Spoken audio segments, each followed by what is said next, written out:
За ерөнхийдөө бол би завцралга авах гэж байна. Хууль заасны дагуу. За коронавирусын халдвар дарахад цар тахлын хэмжээнд хүрснээс хойш одоо 2 жил болчлоо. За өнөөдрийн байдлаар 100 гаруй мянган хүн халдвар авсан байна. За 472 хүн амь насаа алдчихжээ. Цар тахлаар. За энэ цар тахлын улмаас амь алдсан иргэдтэй ар гэрт нь одоо улсын хурлд гарчсан намын бүлэг гүн имийг илэрхийлье. Үндсэндээ одоо сүүлийн 24 цагт 2366 хүн халдвар авч 13 хүн нас барсан байна. Энэ тооч одоо өдөр өдрөөр өсөж байна. Захим наадмаа одоо бид нар бол монголчууд бид ярьдаг. Наадам үзнэ гэж амьд явбал. Одоо хичнээн олон хүн цаашдаа наадам бол өгөж захим наадмаа үзэж чадахгүй одоо хэн ч хэлж чадахгүй байна.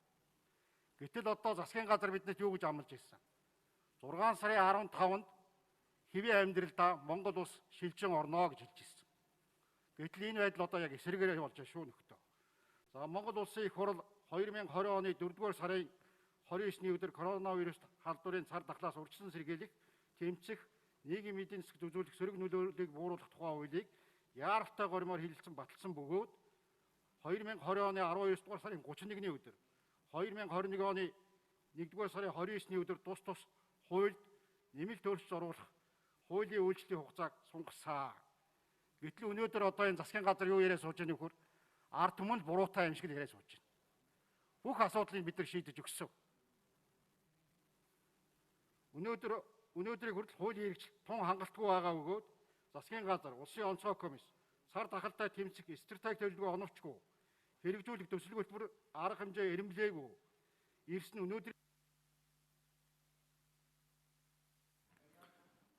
Гамбат гишүүнд микрофон нэмж өгье.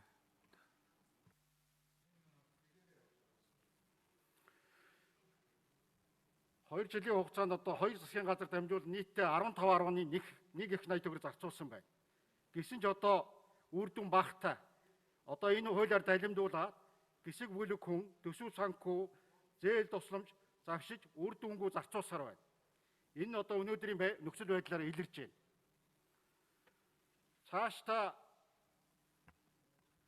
бус улс оронтой харьцуулахад цөөн хүн амтай манай орны хувьд бол цар тахалтай бол оновчтой тэмцэж ард иргэдээ хэвийн амьдрал богино хугацаанд шилжүүлэх менежмент хэрэгжүүлэх байтал эсэргээрээ байдал улам хүндэрж байна. За өнөөдөр одоо дэлхийн 78 улс орон Монгол улс жуулчаа авахгүй гэсэн байна. 112 орон хязгаарлалт тогтоосон байна. Энэ одоо дэлхий биднэр тавьж байгаа дүн нь.